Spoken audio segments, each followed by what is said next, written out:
تمام آسمانی کتابوں میں سب سے افضل اور واحد کتاب جو ہر طرح کے رد و بدل سے پاک ہے۔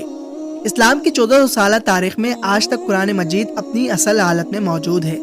لیکن اسلام مخالف قوتیں جہاں اسلام کے خلاف ہر محاذ پر سازشوں میں مصروف ہے، تو وہیں پر قرآن مجید کی آیتوں میں بھی تبدیلیاں کرنے کی کوششوں میں مصروف ہے۔ چائنا نے حال ہی میں ایک اعلان جاری کی کہ وہ تمام مذہبی کتابوں یعنی قرآن مجید سمیت اور بائبل تک کو دوبارہ لکھیں گے، لیکن ہم بحیثیت مسلمان ہونے کے ناطے یہ جانتے ہیں کہ قرآن مجید کی حفاظت کا ذمہ اللہ رب العزت نے خود لے رکھا ہے۔ اللہ تعالیٰ قرآن مجید میں ارشاد فرماتا ہے کہ قرآن مجید کو ہم نے نازل کیا اور یقینی طور پر اس کی حفاظت کے ذمہ دار ہم خود ہیں۔ چائنا کا خیال ہے کہ قرآن مجید اور بائبل کے اس نئے ایڈیشن میں ان آیتوں کو نکال دیا جائے گا جو چین کے سب سے بڑے کمیونزم پارٹی کے نظریات کے خلاف ہے۔ 2022 سے چائنا کی حکومت نے وہاں کے مسلمانوں کی ایک بہت بڑی تعداد کو ڈیفرنٹ کیمپوں میں نظر بند کیا ہوا ہے۔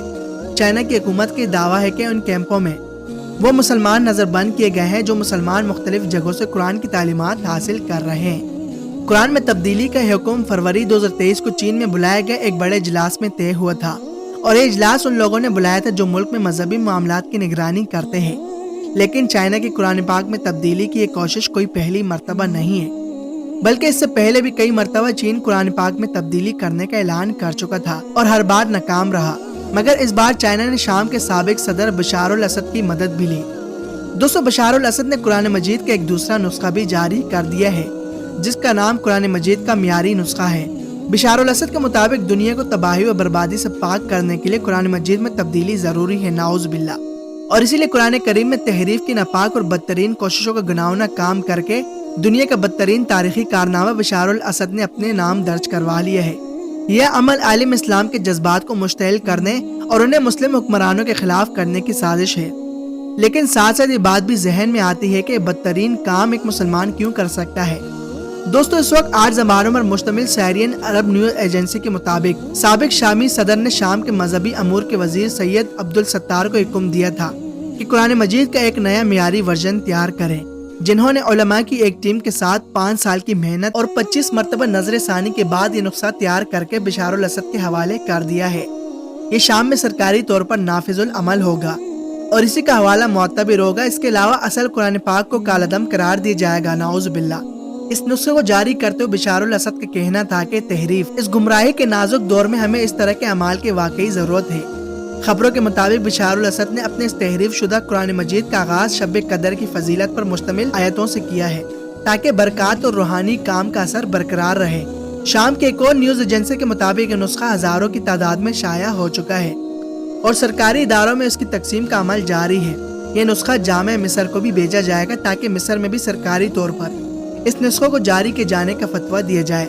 اس کے علاوہ دیگر عرب ممالک میں بھی آہستہ آہستہ اسے فروغ دینے کی کوشش کی جائے گی۔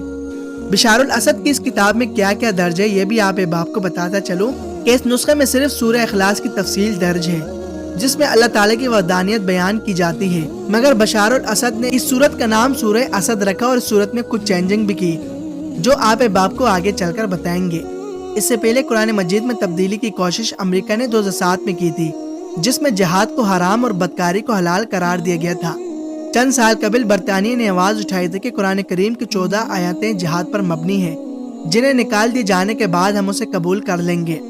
لیکن کئی ممالک کی کوئی کوشش کامیاب نہ ہوئی۔ جنہوں نے بھی قرآن کریم کے ساتھ ذرہ برابر بھی کسی طرح کی کوئی بے حرمتی اور گستاخی کی تو انہیں دنیا ہی میں عبرتناک سزا مل گئی، لیکن شام کے سابق صدر بشار الاسد کی یہ کوشش ان تمام حرکتوں سے جدا ہے۔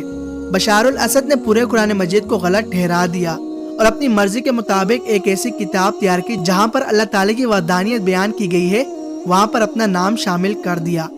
اور جہاں پر اللہ تعالیٰ کے اوصاف بیان کیے گئے ہیں وہاں پر اسد خاندان کی حکمرانی کی تعریف کی گئی ہے۔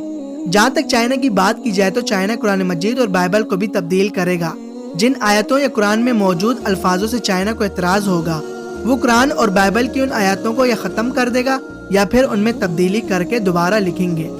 دوستو، اسلام کی 1400 سالہ تاریخ میں قرآن مجید کے ساتھ اتنی بڑی گستاخی آج تک کسی مسلم یا غیر مسلم نے نہیں کی جو آج کے دور میں بشار الاسد نے اور چائنا نے کی ہے، لیکن چائنا اور بشار الاسد کا یہ گھٹیا کوشش کامیاب نہیں ہو سکے گا کیونکہ قرآن مجید وہی ہے جو 23 سالوں کی مدت میں حضرت محمد صلی اللہ علیہ وآلہ وسلم پر نازل ہوا، جس کی ابتدا سورہ فاتحہ سے ہوتی ہے اور جس کا اختتام والناس پر ہوتا ہے۔ جس کی کل آیتیں 6666 ہیں اور جس میں 114 صورتیں موجود ہیں۔ اس کے علاوہ کسی دوسری کتاب کو قرآن مجید نہیں کہا جا سکتا اور یہی قرآن مجید دنیا میں امن و امان کا واحد ذریعہ ہے۔